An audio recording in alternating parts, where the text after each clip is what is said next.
Hey everybody, it is time for our Mortgage Minute with Tatiana Ivleva-Lopez from Prosperity Home Mortgage. Hello. Hey, Hello, Tatiana. happy spring. Happy Yes, spring, happy yes. Finally, spring. So we happy. Yes, made yeah. it. It was a rough winter. We had, what, 3 or 4 good snowstorms? It was, Yeah, but they were pretty ones. yeah, it was. I call it rough. I liked it. Yeah. Yeah, it's a nice change from Florida. I All was right. happy, but I'm done. Yeah, It's over time. it. Yep, absolutely. Yep. So what's going on? We haven't seen you for a couple of weeks. What's going on with the market? What's going on? What's going on? Nothing is going on really. Um, as you can see here, rates are 6.82. They're pretty flat. Comparing to last week, which we skipped, right? So not much is going on. So Fed did not do anything with rates as expected. The economy has some mixed mixed signs. The projection for GDP growth in 2025 is 1.7%, which is down 0.4% from the last projection in December of 2024. So, and in the meantime, the inflation is expected to remain at 2.7% this year and fall to 2.2% next year. The big question is whether the prospective drop in inflation will happen in the economy reaction to Trump's tariffs, or which typically cause higher prices initially, right? So we'll see what happens, and the unemployment rate has stabilized and at a lower level in recent months. Um, uh, and the labor market conditions remain solid. Inflation remains somewhat elevated, but it's down significantly from 2022 when it was around 8%. So initial reaction of the market on Fed not touching the rates was positive. So the rates, they're just like I said, they're flat. They're moving up and down a little bit, but in general, not much is going on. Jumbos are again a little bit better than conforming loans at 6.67. FHA government loans, they're always better. They're lowest at 6.48. Again, this is average rate, but to understand this chart, the average means the rates that were locked, right? So, and in some they're higher, some are lower, and also they could involve points. I quote people at 6.75 on conventional in some instances, on government loans, even very like low six, like 6.125, 6.25. It all depends on, there's a lot of factors involved in interest rates. So don't look at this rate and think that, okay, 6.82 is the rate that I'm gonna get quoted. It all depends on the situation. It might be higher, it might be lower, it might be right at 6.82. Yeah. Yeah. Yeah. It's so hard to present rates when it is so variable based on like so many different factors. It's kind of it almost kind of makes you want to not put them out there, but everybody wants it and other people are putting it, so you have to put something, It's like when somebody calls and says, "What can you sell my house for?" It's like, I don't know. I haven't seen the inside of it. Yeah. If I tell you what it should go for, what a range will be, I haven't seen what you've done to it. Yeah. Exactly. It's, and again, if you're shopping for the rate, first you want to compare the rate and lender fees. Don't look at the bottom line of all other fees, because most of the fees that you pay at the settlement are third-party fees, not lender fees, right? Title companies, taxes. But what you need to do when you compare lenders, you look at their lender fees.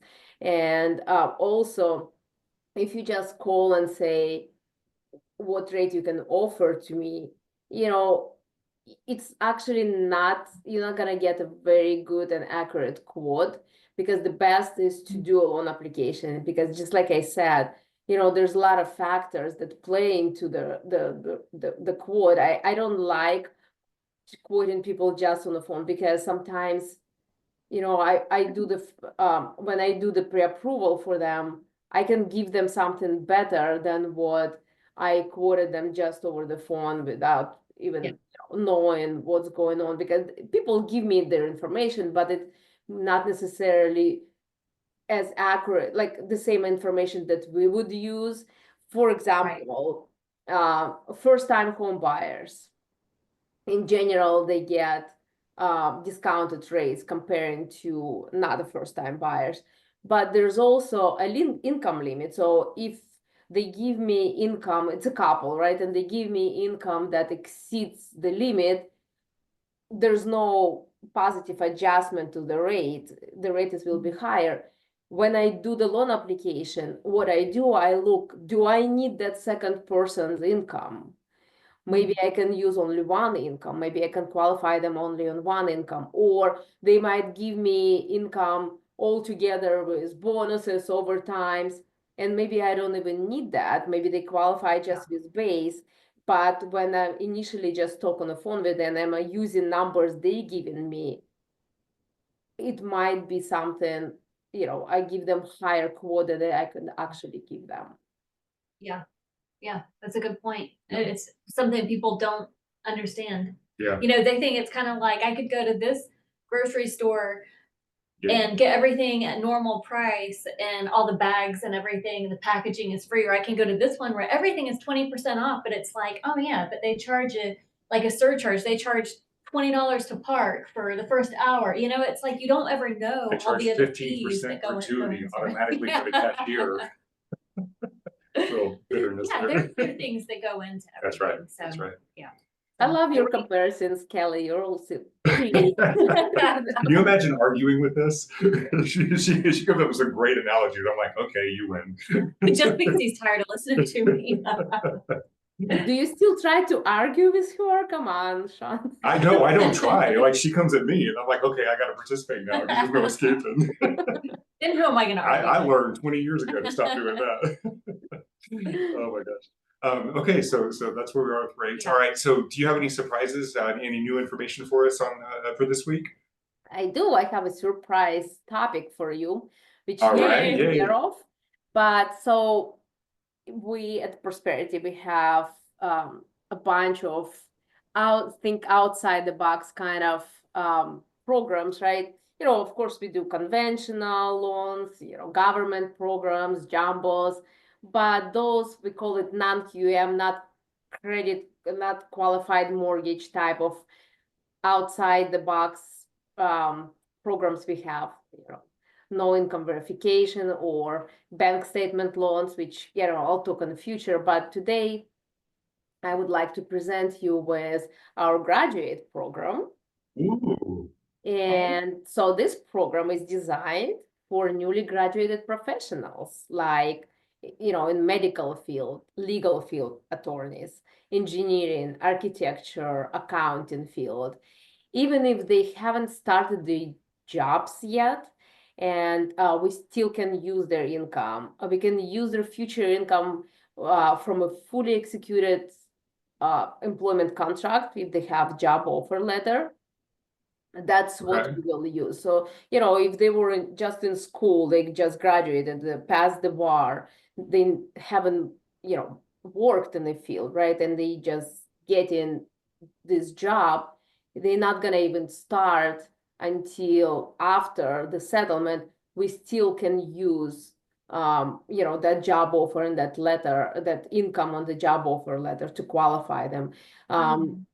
The minimum required loan amount is 150,000, maximum is 1.5.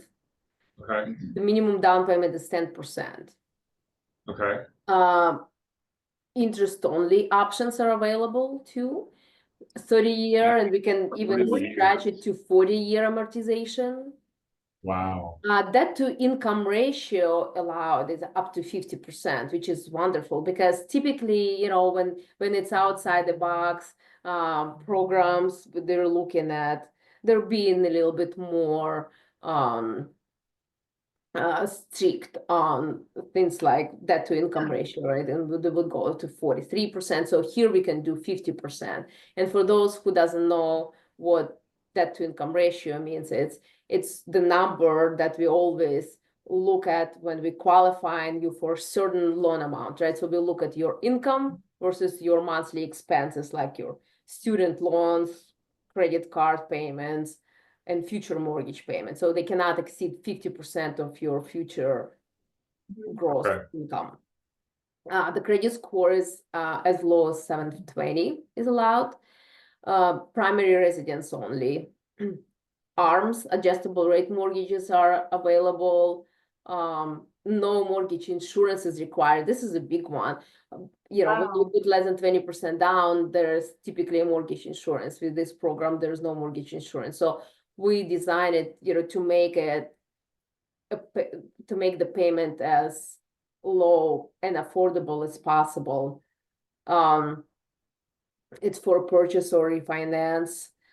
Non-warrantable condo, this bullet point right here, that's in case if you know, someone is purchasing a condominium and the condo does not meet the Fannie Mae requirements.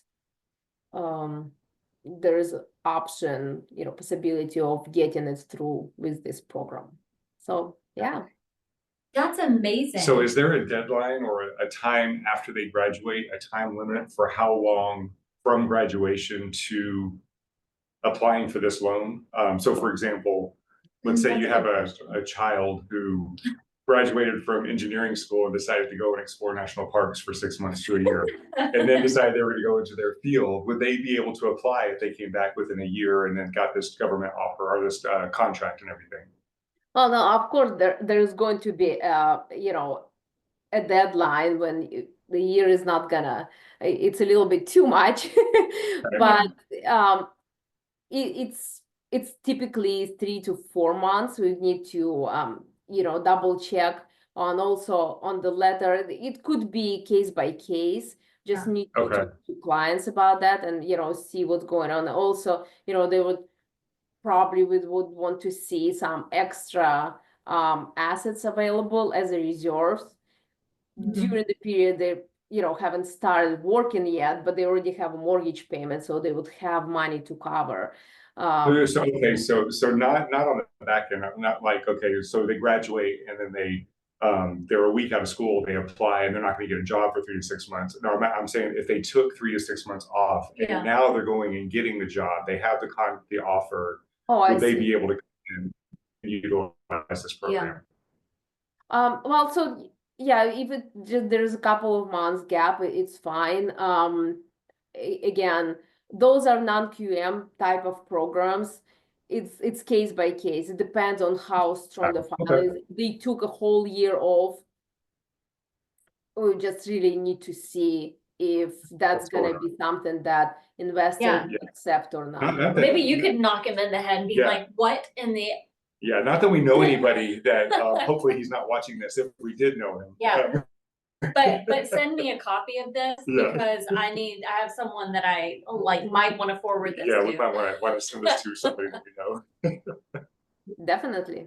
Send them this video. This is... Yeah. I'm not gonna give him the video. He'd be like, "I'll be out video." All right. Okay, well, this is a great program. It's good to know this. Now, this is different than the doctor 0% loan and everything, obviously, because there's 10% required down. And this included other professionals too. Yeah. That's really great. Exactly. I like so that this one is a little bit different. Yeah. Can they get a second for the 10% down? No, well, so this is maximum is 10%. I mean, meaning maximum loan amount is 90%. Okay. Yeah. if they need to borrow money from somewhere for the down payment, again, you know, that has to be an acceptable source. We need to see where they're getting money from. But if it cannot be a Still- second mortgage, because then it's gonna be a second mortgage on the property, because that would be 100%. Right. financing. Okay, and then it would still have to stay, the payments on that would have to stay under the DTI and. Yeah, and all and that. another thing, like if you thinking, okay, maybe they can do 20% first and then 10% second, but you need to remember that the second mortgage, they need to also qualify them and accept this scenario, right? And typically That's HELOC, true. home Yeah. equity lines of Yeah. credit, they are more conservative than the first mortgages. Why? Because they're on the second position, and if the Mhm. client defaults on the mortgage and they foreclose, the first mortgage will get paid first, and the second will get whatever left over, right? And Right, that's why they're more conservative, because they don't want this to happen and they want to minimize the chances of the default. That's Right. another misconception of people that I see, that they think that, okay, if I can't get the first mortgage, maybe I can get a HELOC, but HELOC is actually even more conservative than the first mortgage. right, Got it. okay. Okay, All very right, good. that's awesome. So if people want to get in touch with you, how do they do that? They can call me at 571-245-3000, or they can find me actually on the Facebook too, Tatiana Ivleva-Lopez. Oh, nice. Very Okay. good. All right. We'll see you next in 2 weeks. We'll Yes, see you in 2 weeks 2 for the weeks. mortgage minute. Enjoy the spring. Yes. I'll try. Bye. Bye.